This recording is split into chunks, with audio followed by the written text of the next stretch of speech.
Bacon is the best thing ever. Bacon is the best thing ever. I can agree with that. Yes. Yes. All right.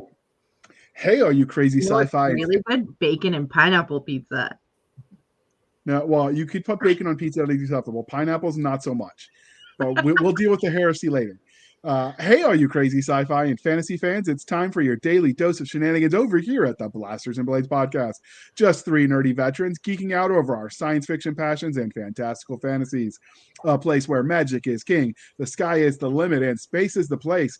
The podcast where we put the fun in dysfunctional. So without further ado, we'll let our guest, Mr. Daniel Schwabauer, I hope I pronounced that right. Schwabauer. Schwabauer. Okay, I wasn't even close. Cool. It sounds cooler. Schwaber. Yeah, we'll go with whichever one I say at the time because I'll mispronounce it a dozen ways a dozen times. But can you please introduce yourself to our viewers and listeners? Yeah, my name is Daniel Schwabauer. I'm a nerd. I love science fiction, fantasy. I'm a writer, and I love talking about storytelling.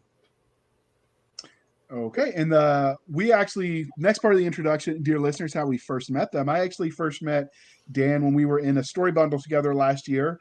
And so I decided the great idea that I would interview one author a day for like 30 days because there were 30 of us in that bundle. That was a lot of interviewing, and he was one of them, and we sort of kept in touch. So when he had his new book out, I knew we had to get him back on and talk nerdy with him. Yes. All right, Doc, we've got a new set of religion questions for him, and we'll see if he passes this time. He did okay last time. I know. Well, let's just point out, it has been 99 episodes since we've had him on. That's amazing. So that's a lot of beers between now and then. That's all the beers on the wall, assuming you passed out after the first one, you lazy butt. All right, ask away, Doc. Okay, so on to religion. Dune, Last Starfighter, or War Games? Well, given the era, I can't say Dune, though the recent film version I thought was fantastic. I got to go with War Games. War Games I watched when it came out, I don't know, 8 or 9 times in the theater.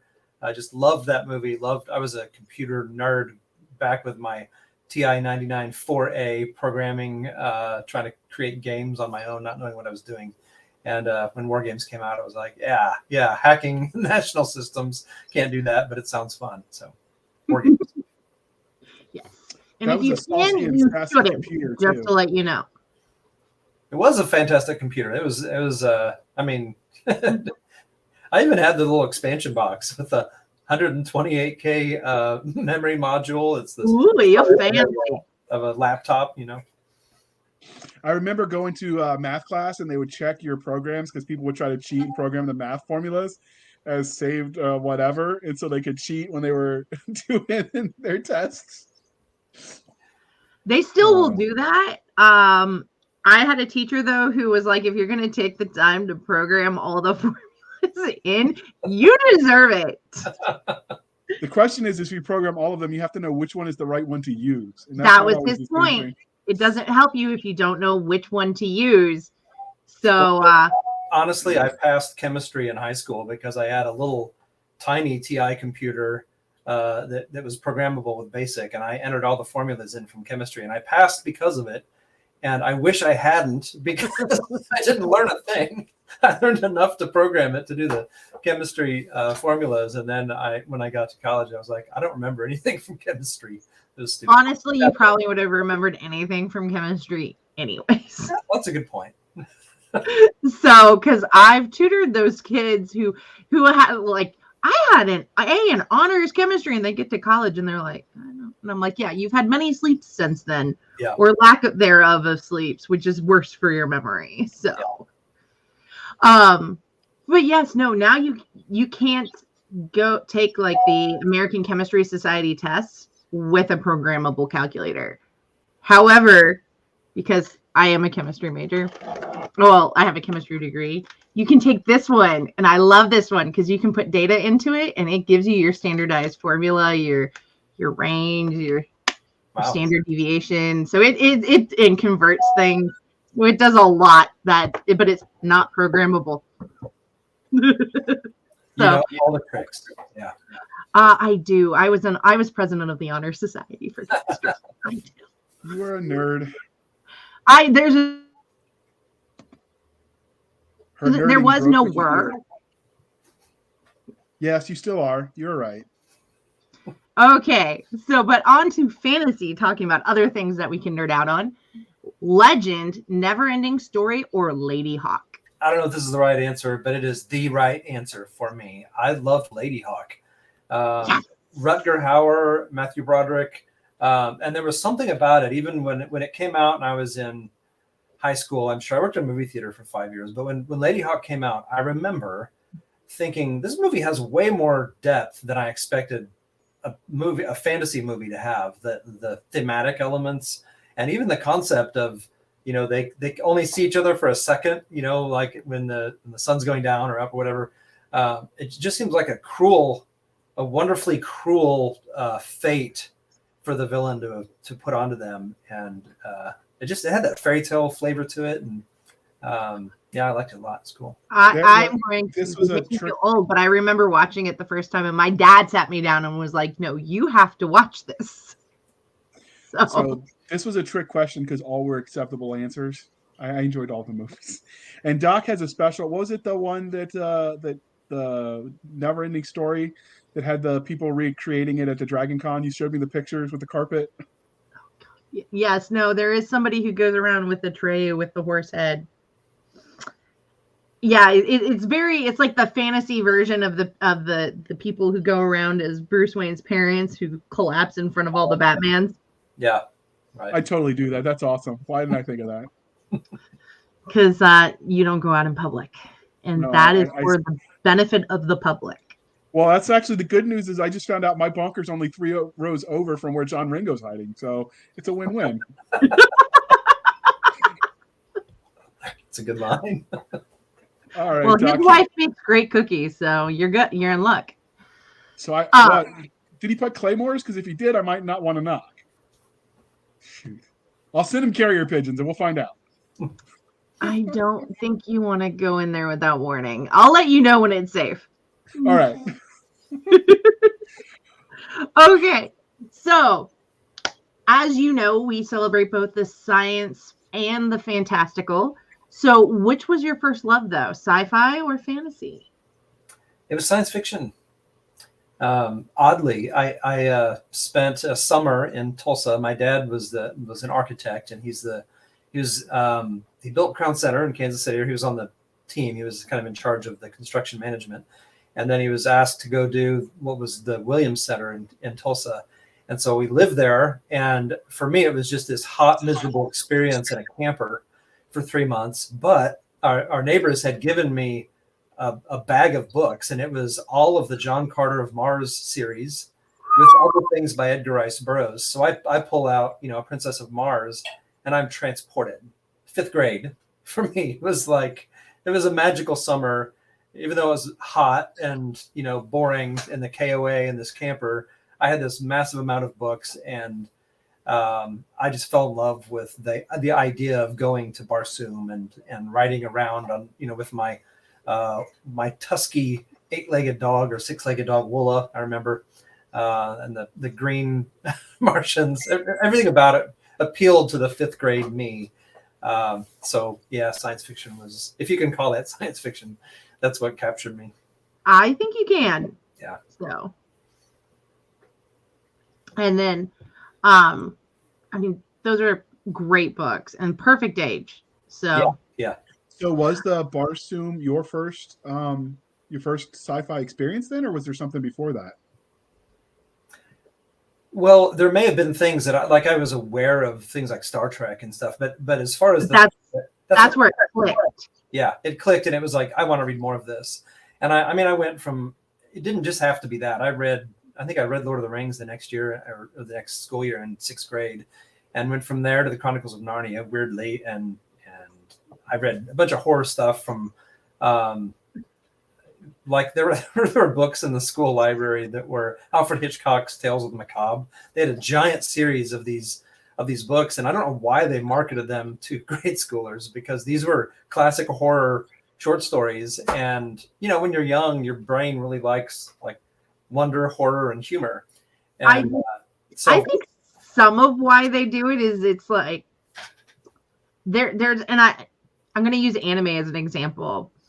I grew up watching anime, but there was a time where I have younger brothers and my mom went, oh, well, it's anime, so it's okay. By the way, the movie was Ninja Scrolls. And if anybody in the audience is listening, my brothers were in 3rd grade. That is above adult rating.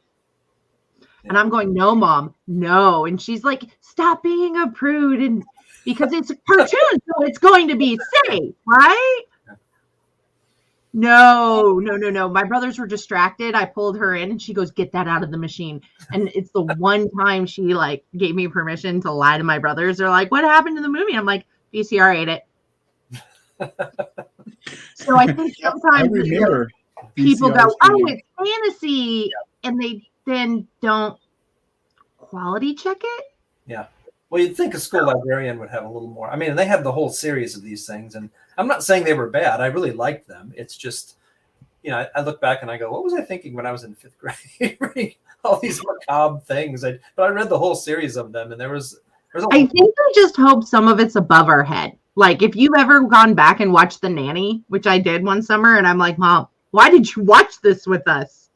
She's like, you didn't understand. It went right above your head. That's probably what happened. I remember some of the stories. I've gone back and read some of it, and I think this should have given me nightmares, and it didn't. I must have not really gotten how horrific it was. Well, there's the jokes that are in there for the kids, just like with Popeye, and then there's the stuff that's underhanded that's there for the grown folk who have to suffer through it multiple times. Yeah.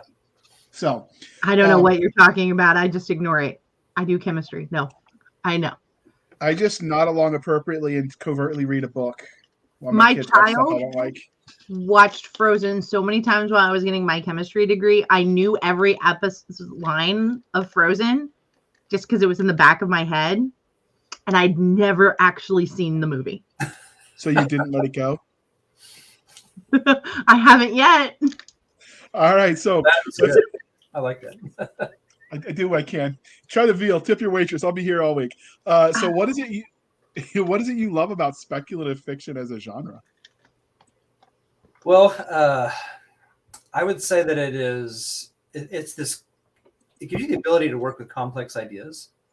And probably the thing that gets me the most is that you can be hopeful and you can be honest at the same time. And I know you can do that in other genres, but with science fiction, with fantasy, you can be very bleak about humans, and at the same time, like pull back on the bleakness and show in getting across like their wonder genres, right? But things are better than we expect them to be, in spite of the army of orcs, in spite of the horrors of the villain might be forming in his dungeon or whatever.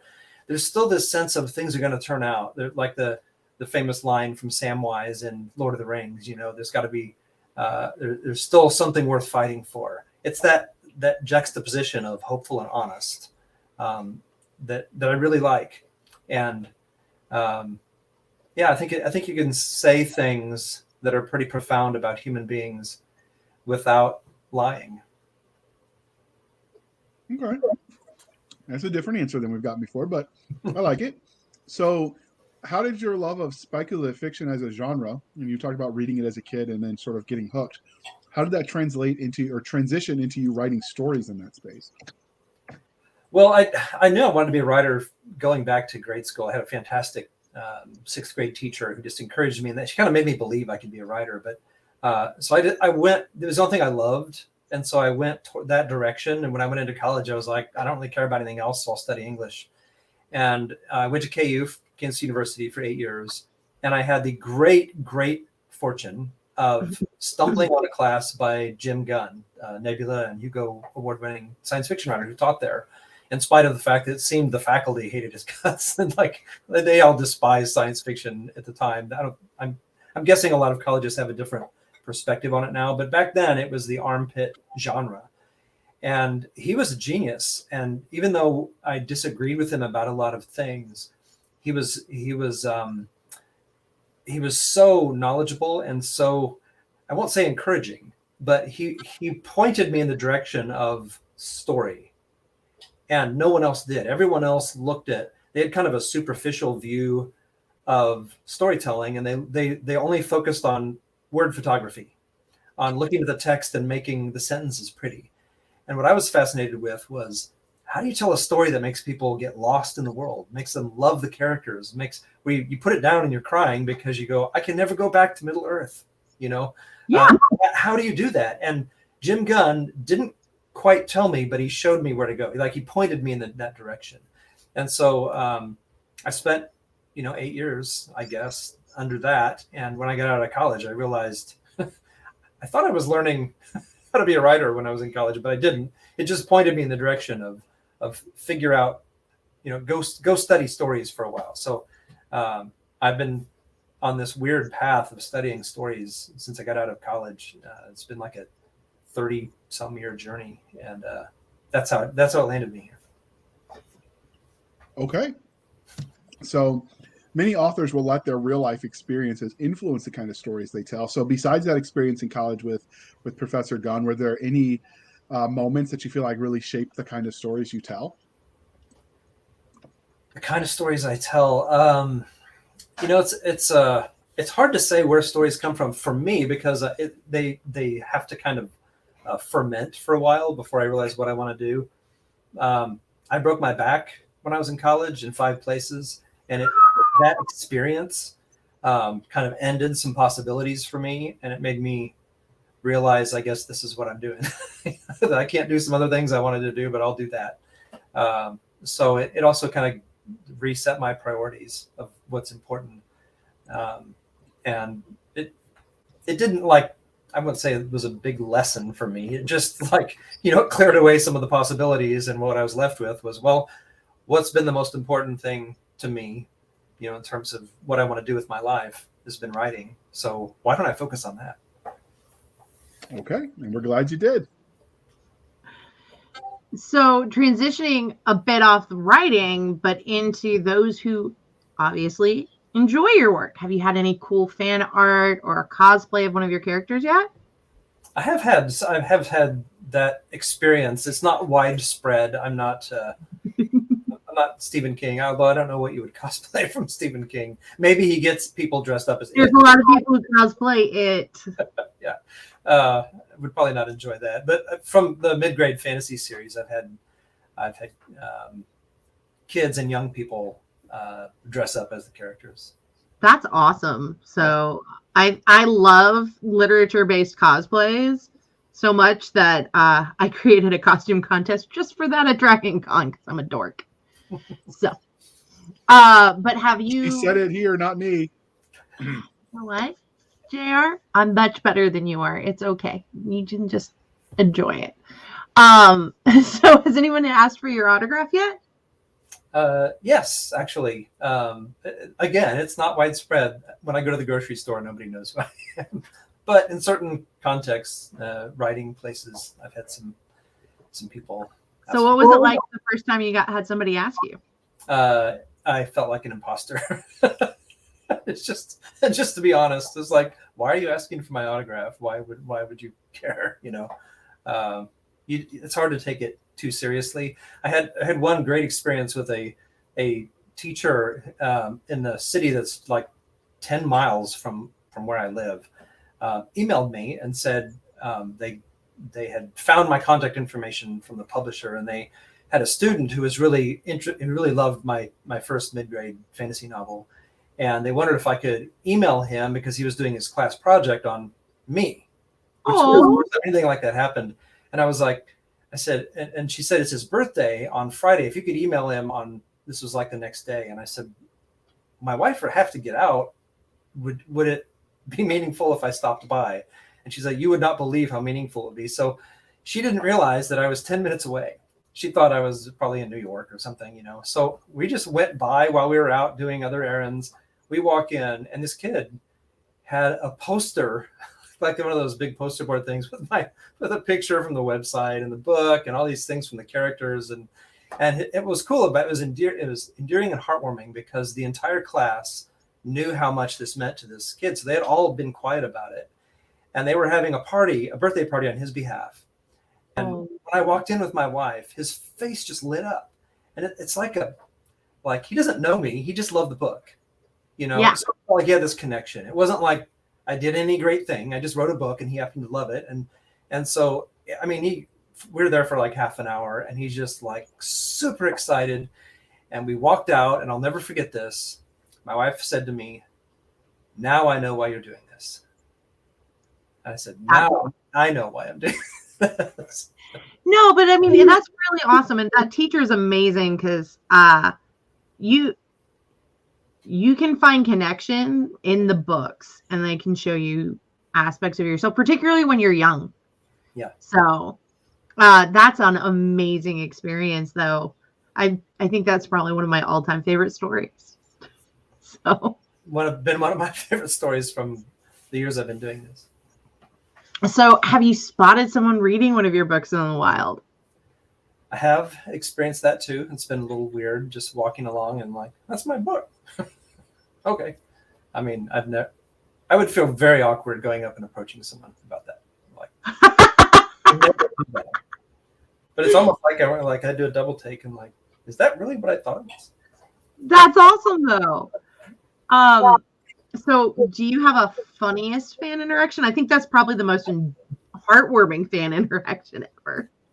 There was another kid that came up to me and started reciting the opening.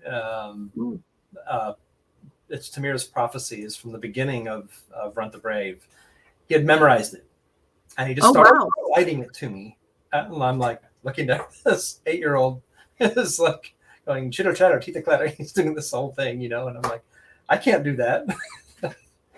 I don't know what to do now. What do I do? Good job. I think that's all you really can do. Yeah. So that's cool though. Yeah. Do you like carry like, I don't know, bookmarks or something you could give them? Be like, oh, you get this little prize. Well, I did have some in my car, but it's been those books came out long enough ago that doesn't really happen now. Books have a shelf life in a sense for how long they really endure, out in the public. Okay. Not the good ones. The good ones last forever. That's true. Yeah. And that's a subjective thing, like what's going to resonate with different people. Yeah. So you might get a surprise letter 10 years from now from someone who finds that book, and never know. Yeah, it's true. So, right, this is where we talk about everything you have written, Daniel. So can you give us and you notice I didn't try to pronounce his name this time. Can you give us the Reader's Digest version of your body of works? Body of work is, I've been a jack of all trades. I've done all kinds of things like on the small scale. I mean, I've written for television, like an animated series. I've written comic books. I did audio. I wrote brochures I rewrote government booklets like early in my career because it paid. So how do you make government like booklets actually readable and enjoyable? It's really hard. It was good training. The things that are kind of out there now are the mid-grade fantasy series, the Legends of Tyranor. There's the Operation Grendel, which came out last year, and the audiobook came out. Actually, this is really cool. The audiobook version of Operation Grendel won an a headphone award from the Audiophile magazine. It was Adam Werner's the reason. He's the guy who did it, and I just got a copy of it here. But bragging on Adam Werner, it's pretty cool. Won that award. And then Maxine Justice comes out, and then I also have books on writing and writing programs that I do, so like textbooks. But as far as what we're here for, science fiction and fantasy, Operation Grendel and Maxine Justice, Galactic Attorney, that comes out in March. All right. Well, those all sound fascinating, but obviously we're here to talk about Maxine Justice, Galactic Attorney. So where'd you get the premise for this story?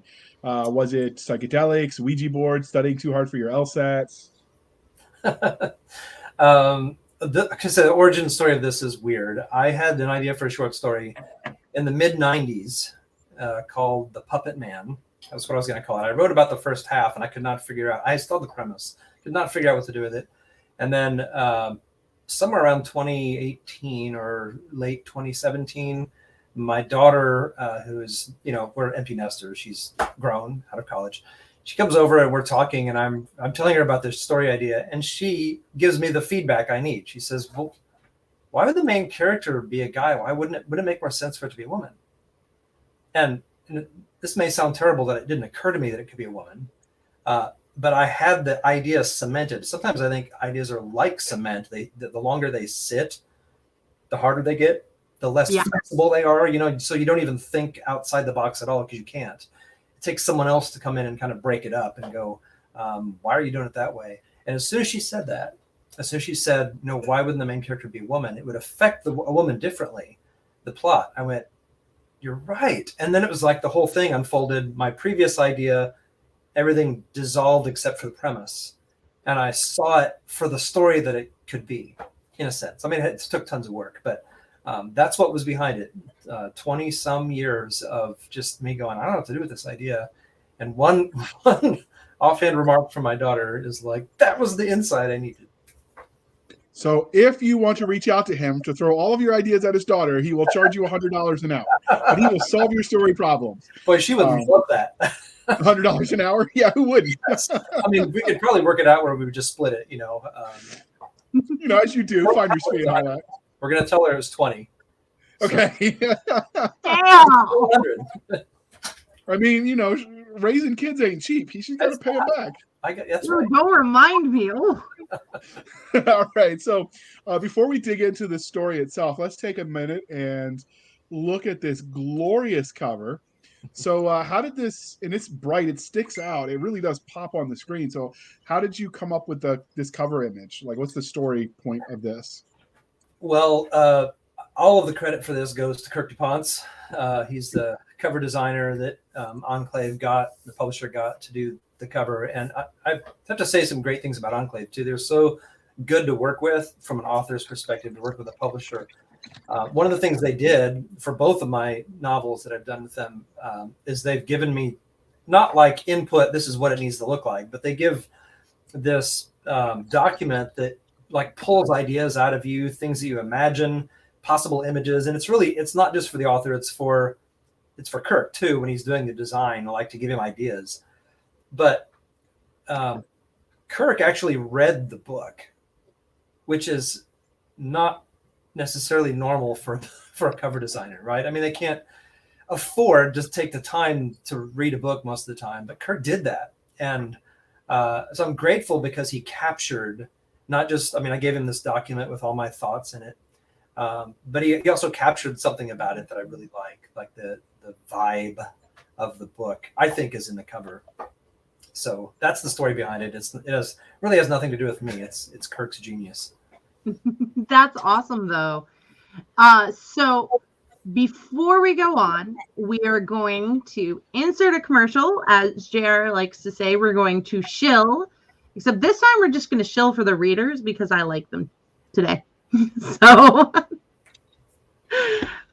Space, a tycoon's playground. From a monastery on the moon to a solar shade large enough to cool the Earth, the dreams of a handful of trillionaires dictate the future of humanity. Outside the reach of earthly law, the four horsemen do exactly as they please. Earth is not amused, and an international team is sent to neutralize the most dangerous project in human history. But nothing is quite that simple when rich men control the sky. Rich Man's Sky by Will McCarthy and BaneBooks.com. Okay, right. and we're back. JR, it's my turn to do it. Don't make me knife you. I will send you pineapple pizza to your house. You don't know where I live. Wait a minute. Shit, you do. All right. Where you live. I know all the details, and I'll make your mom and your mom will make you eat it. You know, it's really cheating when you pull I'm going to call your mom card.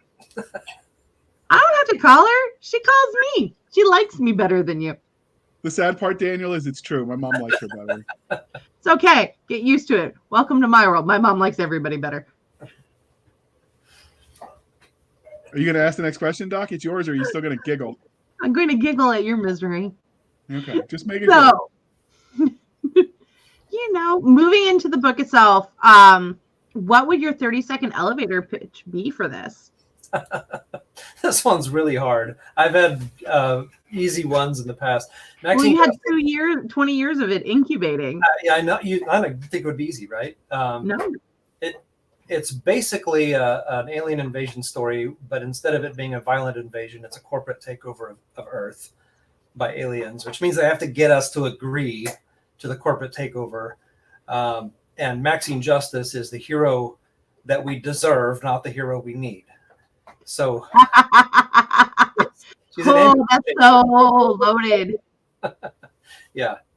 yeah, she's an ambulance chaser, and I love her as a character. She's got a human heart. You'd say she's got a heart of gold. That's not really true, but she is lovely. So, what is it that makes Maxine the series special? This book. Well, it's a little different as a story. You know, it's not the. I mean, she's the. When I say she's the hero we deserve, not the hero that we need, she is an ambulance chasing, like she's trying to get her own firm going. She renamed herself Maxine Justice because she realized nobody wanted to hire someone named Euphemia Kolpak. You know, you just don't trust Euphemia Kolpak LLC, but you do trust Maxine Justice LLC. So she's got all the marketing things, but she failed the bar exam 3 times. And like, if you want someone to defend Earth, it's probably not Maxine Justice because she represents us a little too well. You want someone a little better, right? Except maybe you don't. Maybe you want someone who really is human. That's the idea behind the So do you give her some cool one-liners? Oh, she has all kinds of one-liners. Yeah. If the glove don't fit, you must acquit, stuff like that. Sort of. Yeah. She has some things. We're doing some giveaways. Like when people buy the book, the hardcover book, and send it to me, I bought some stickers, a set of 4 stickers. So like her practice is Maxine Justice LLC, premier representation for discerning sentience. One of the stickers is I believe in the multiverse. It's not the multiverse, it's the multiverse. It's a whole theory behind it's multiverse theory. Okay. A lawyer with a working moral compass is always broke. That's one of her sayings. So yes, she has tons of one-liners as an attorney who is cynical and yet idealistic at the same time. So how much hate mail are you expecting to get from actual lawyers when they read that? Honestly, what I expect is lawyers will probably love this. I had a lot of lawyer friends when I was in college. They were the ones who told me all the lawyer jokes I know. They love being the shark trope, right? They love that. So I don't know whether they'll like the book. They might read the book and go, it probably wouldn't work this way. But of course, that's why I set it in an alternate world, so I could get away with a few little changes to the law. So I don't know. I could get hate mail. We'll see. Which tropes do you think Maxine Justice really hits on? It sounds like she hits the lawyers or sharks trope, which is a fun one because you don't really see that in science fiction and fantasy often. Yeah, that's that one. That's a big one, and that's one that I had fun with because of the science fiction. I thought I had not really seen this before. So alien imposters is a trope that's obviously in the story. You get it from reading the back cover, but also wish fulfillment.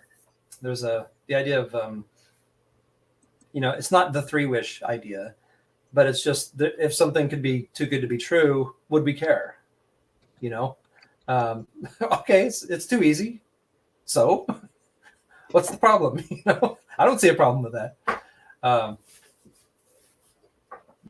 There's android tropes and probably lots of other tropes I'm not thinking of right now. I know we've interviewed a few other authors that actually wrote space lawyers too. So it's starting to get a little bit of a following. I know Craig Martell, I think, did one. Well, Bain did a space law anthology. So there was a female author whose name escapes me that actually is a space lawyer. Like she studies space law in addition to being a lawyer and wrote a book, like kind of from her real world experience, a fictional one. I think I wasn't here for that one. That may have been during Blasters of Blades. I missed more of those episodes. I think that might have even been before we were before they're rebranding. But anyway, I know there's a few of them out there, so it's definitely something people are more and more interested in, which I kind of find fascinating, like the idea of how our legal culture and whether you think that's good or bad might translate when we go into space. Yeah, I think there's actually a category now in Amazon. Looking at the trends last year, I noticed that there was one of the trends that was growing the most was this overlap, which doesn't mean that there's very many titles there, but it means that there's a hole apparently in the market. But I had no idea about that when I was writing the story. I just liked the idea of Maxine. Okay, so besides the space lawyer, which I'm not sure if it is a genre or subgenre yet, but if it's not, it will be soon because I'm seeing more of these come out. Are there any other genres that you feel like this story fits into? Well, it's sort of alien invasion. It's sort of courtroom drama, legal thriller, but it's also highly satirical.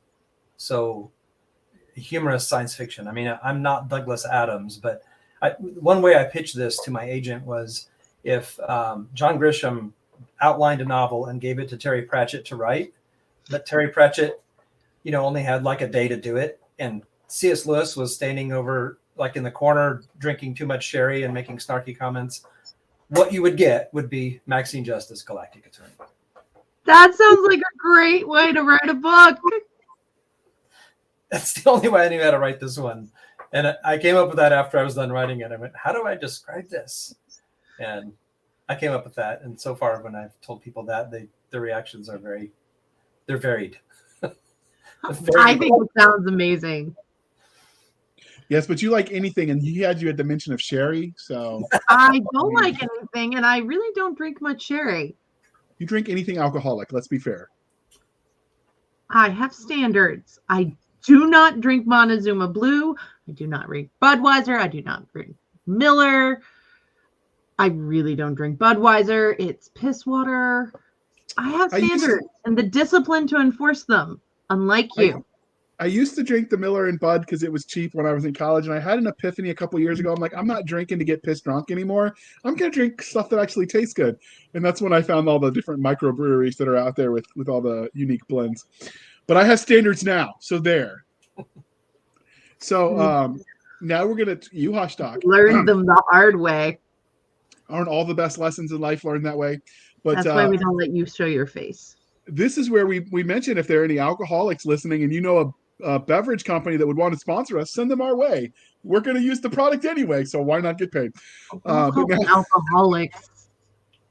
I do too. So now onto the story itself. Why don't you tell us a little bit about your main character, Maxine Justice, that you haven't told us already? Because you've given us sort of like the 30,000 feet view of what she is, but what can you tell us about her that makes her unique in the crowd of sci-fi? Well, Maxine is very intent about, she really believes that she can make a difference.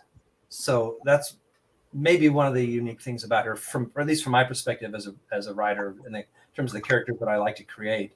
She's different from me because she's idealistic. She wants to help people. She's working in a system that literally uses robots as judges.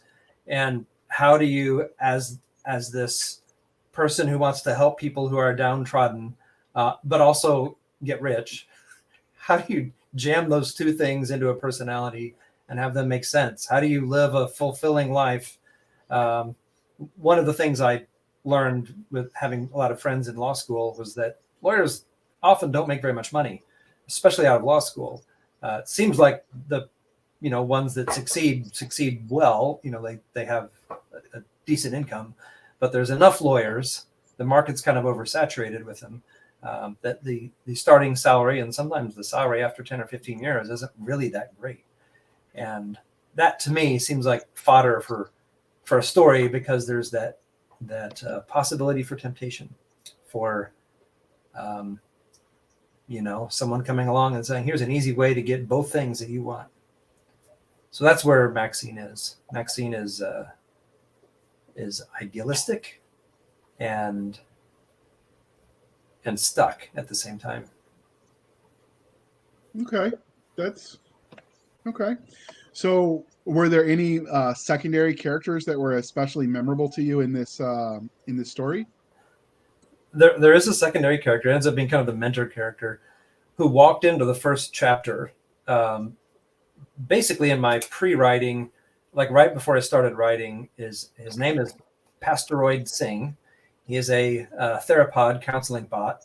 And in this story, there are different denominations of theropods. So there's pastoroids and rabots and imams and padres. There are all kinds that are programmed with whatever your particular faith and belief system has, is, and they will counsel you from that perspective. In this world, humans have offloaded the things that you would think would be the least likely to be offloaded, the least algorithmic, the least equational. Humans have said, yeah, let's give those things to robots. Like, let's make them judges and therapists. So that's scary. Pastoroid Singh, I thought was going to be a sort of a throwaway character as this annoying pastor character. And I thought it could be fun for her to be stuck with him because the judge is mad at her and he orders her into therapy, right? Doesn't like her behavior, so go see this therapist. And then he ends up being this character that just grows and grows as the novel goes on. And I've had some of the beta readers told me, I wish I could spend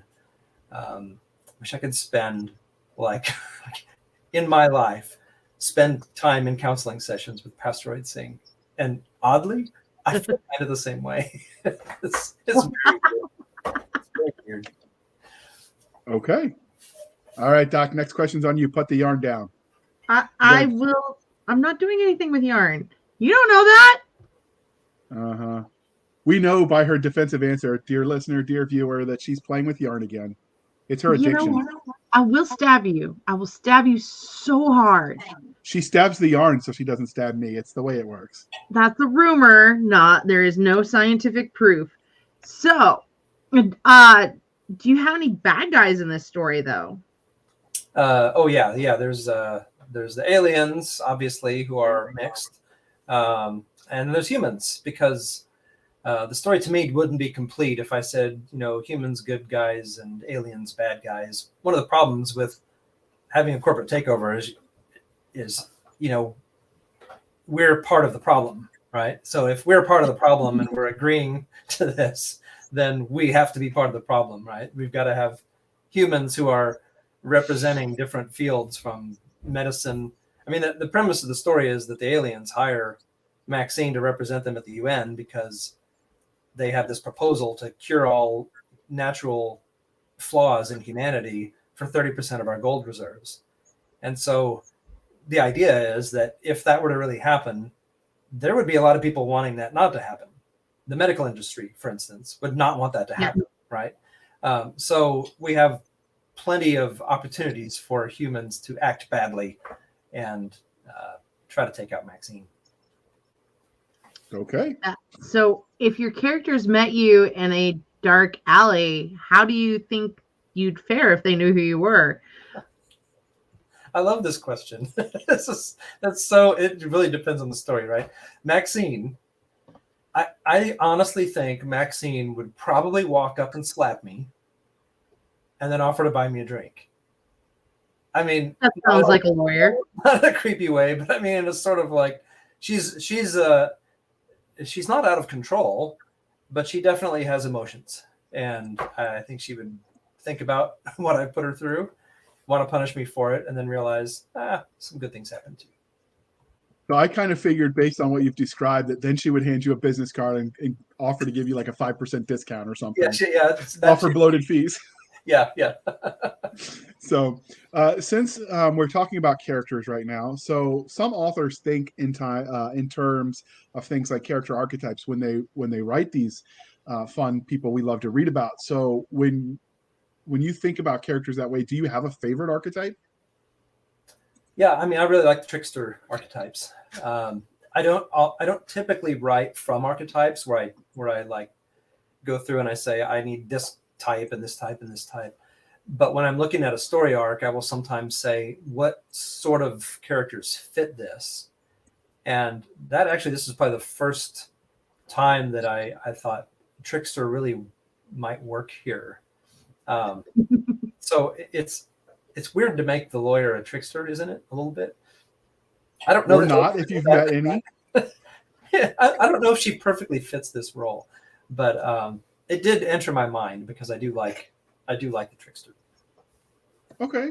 So finally, what can you tell us about the universe in miniseries, or at least the good ones? The worlds where the story takes place are as much a character as the protagonist or antagonist. So what can you tell us about this alternative reality that you created for this book?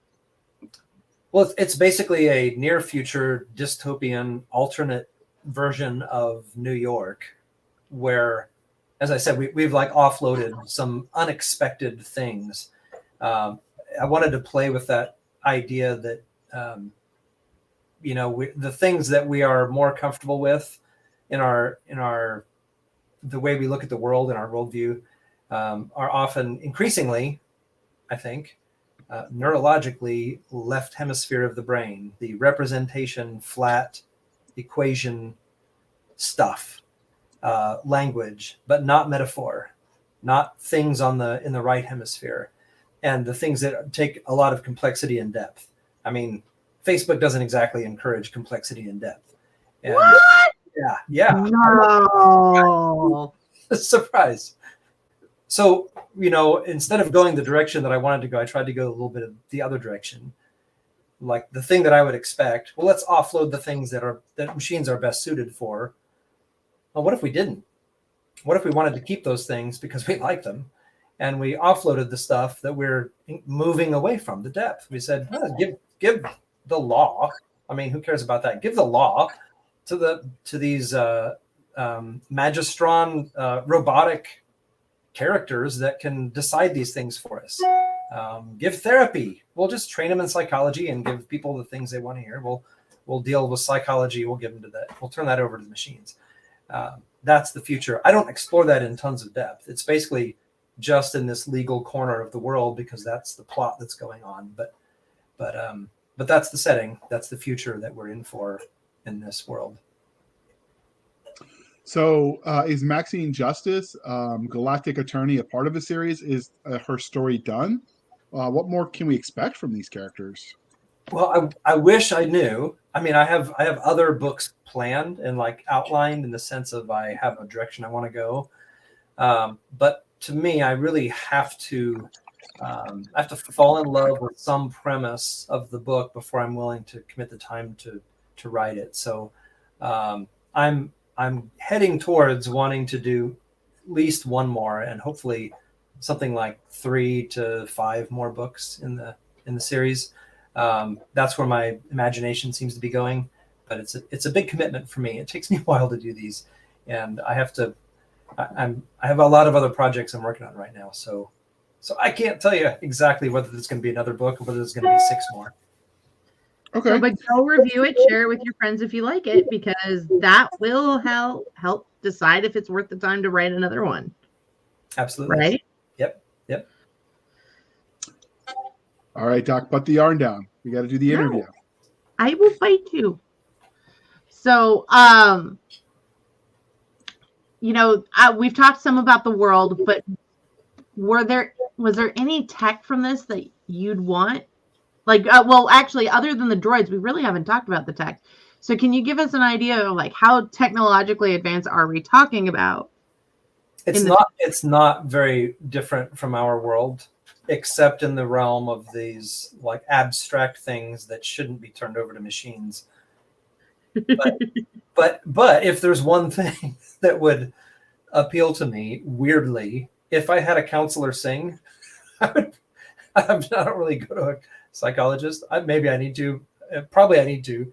But if I had a counselor sing, I would probably talk his ear off all the time because, he has to listen, right? I'd probably do like story ideas by him. And in the book, he ends up being kind of oddly brilliant and unexpectedly insightful. So that's what I'd be looking for is like, will you unpack why I'm this way? That's what I'd be looking for. And I would abuse it, I'm sure. He'd probably like find a way to get rid of me. So how would you abuse it? I'd be like all the time. I'd be signing up for the sessions. Please. Tell me what I'm doing wrong. I think that's kind of what therapists seem to like to do. I don't know. That would involve my. That would probably be the problem. So, how about the aliens? How did you go about designing these aliens? Were you inspired by late night TV? Bad Takeout? Do you let nature inspire you? Honestly, a lot of time I do a ton of pre-writing and whatever. And with this particular book, the aliens in this story, the way they walked into my imagination, I just knew that I was dealing with lawyers, but they were extraterrestrial lawyers. And so there was this personality to them that they are sort of weirdly literal. They're fluent, but they get things wrong with the English language and with their perception of humans. So even though they're really smart and they're really devious, they're also kind of funny. I mean, it is a satire. But no, I mean, the driving thing all the way through, I think it works. And I can't explain why. Even as a writing teacher, I couldn't tell you why I think this works. I mostly went with, well, what would an alien lawyer do? And it just sort of like bubbled out of me. That's how I guess I see lawyers and how I see aliens, maybe. But do they wear cool wigs like the British lawyers, the barristers? No, they don't. They wear Earth suits. It's like Earth suits. You look at them and you think they're humans. They're not wearing spacesuits. They're wearing Earth suits. You think they're humans, but they claim that there's something else inside there, and they just kind of have put on this outer shell. Okay. Do you play with any of the tech with the aliens would have had, or do you sort of keep that in the background as like the overarching plot device that you don't actually get to look at?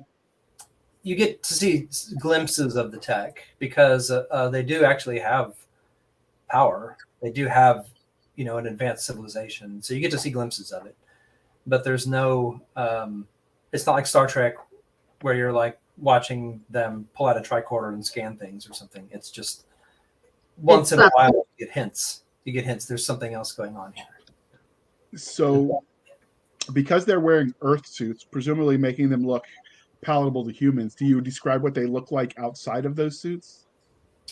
Yeah. I mean, like they Dr. Irenaeus is the chief alien, and most of the descriptions are slightly comical because they're wearing Earth suits, but they're not wearing them well. Okay. So their movements are a little unnatural. All of their movements, they're going for human, and they're getting uncanny valley. Okay. So if you take this story and you're able to justify and get passionate about more in this universe, are you going to dive into that technology, like maybe take Maxine off Earth, or are you going to still keep it on the planet?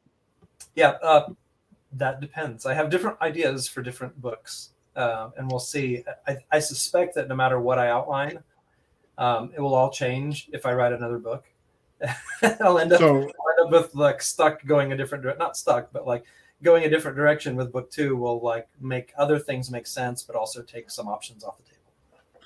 So are you thinking if you wrote it, it would be episodic, or would it be linear storytelling? This almost seems geared for episodic. Yeah, it's more episodic, but my intention would be to have not that it would be anything like Harry Potter, but they're an overall story arc with, individual arcs for each book. So you could come to any one of them, read it, put it down, whatever. You wouldn't get the full arc, but you'd get enough that it wouldn't be dissatisfying, would be the idea. Okay. So clearly we are winding down this episode. But before we wrap this up, was there anything about Maxine Justice Galactic Attorney that we didn't ask that you wanted to tell us about before we close? Well, I mean, from a marketing standpoint, this is actually coming out on audio the same day that the book is releasing. So Oasis Audio is doing a production of this, and the date it releases in hardcover, it'll be out on audio too. So we didn't really get to that, but I'm kind of jazzed about that. No, that's super exciting. Who's the narrator? I do not know yet. I've been told that it's someone with a lot of energy. So Okay. I think they're waiting to see like how it turns out or whatever. So I would assume with a female main character that it'll be a female narrator. Yes, yeah, definitely. Okay. So before we let you go, dear listener, we'd like to remind you as we harken back to our founding as the Sci-Fi Shenanigans that please be kind and speak your mind on the reviewing platforms. Your reviews help the right readers find the right books. So do the things, people. And if you don't have an account on Amazon, or is this a wide book or is this just on Amazon? No, it's wide. It should be everywhere. So if you buy it on Barnes and Nobles or any of the other sites, I'm sure there are others out there. Be sure to review it there too. If you can't review it there, write a blog and write the post there. Just review it in all the places, and he will love you forever. I will. Or, it's true. But all right. So review the books, people. It's your duty as a reader. Now, Dan, should they want to stalk you, as readers often do, how can they find you on the interwebs? You can find almost everything by going to my website, which is Dan Schwabauer, SCHWABAUER.com. Okay, and if you look at the screen, he's even got it up there. I made it so it's big so you can see it, people. But he spelled it for you. It'll all be in the show notes. So if you're listening and not watching, just expand the show notes and you can see it. You can find us on Twitter at twitter.com/SF_fantasy_show, Sierra Foxtrot _fantasy _show. You can email the show at blastersandbladespodcast@gmail.com. That is blastersandbladespodcast@gmail.com. Send all hate mail to Doc Cisca at blastersandbladespodcast.com. She loves to get those letters. You can find us on Facebook where all the shenanigans happen. And feed my soul. Feed her soul. She doesn't have a soul. www.facebook.com/groups/Blasters and Blades Podcast. Again, /groups/Blasters and Blades Podcast. Be sure to comment on all the episodes as we post them. Share funny sci-fi memes. You can talk about why pineapple on pizza is a heresy. Tell Doc she is wrong about all the other things. pictures of pineapple on pizza. Anything nerdy and speculative fiction is totally A-okay. So pictures of dragons or spaceships or aliens, all things are good over there, and we'd love to have you. You can join our and follow us on our website at anchor.fm/blasters-blades, anchor.fm/blasters-blades, where you can also support us for as little as 99 cents a month. It functions much like a Patreon model and helps us keep the lights on. The overhead for a podcast isn't cheap. So if you do your part and help us, we stick around for another year. You could also support the show at buymeacoffee.com/author J.R. Handley. Again, buymeacoffee.com/author J.R. Handley. Be sure to put in the comment section that it is for the podcast, and I promise I will keep my co-host Doc Cisca and Nick Garber duly intoxicated. They will drink until their liver surrenders. Never surrender, and I get to drink Nick's share since he doesn't show up. Wait, does that mean I'm stuck being the sober driver for the podcast? What? That doesn't sound fair. I get Nick's your share. job is the brain damaged one. Ouch, you went there. Ouch, you wounded me, Doc. I will cry myself to sleep. Just Maybe call not for a today. medic. We'll ignore you. It's okay. All right, bring us home, Doc. Thank you for spending some of your precious time with us. For the absentee Nick Garber and JR, I am Cisca. This was the Blasters and Blades podcast. We'll be back next week, same time, same place, where we indulge our love of nerd culture, cheesy jokes, torturing JR, and of course, all things that go boom. Doc, did I ever tell you when you made the joke about call the medic and they'll ignore you, my experience with a medic? You had lots of experiences with medics. You're a very damaged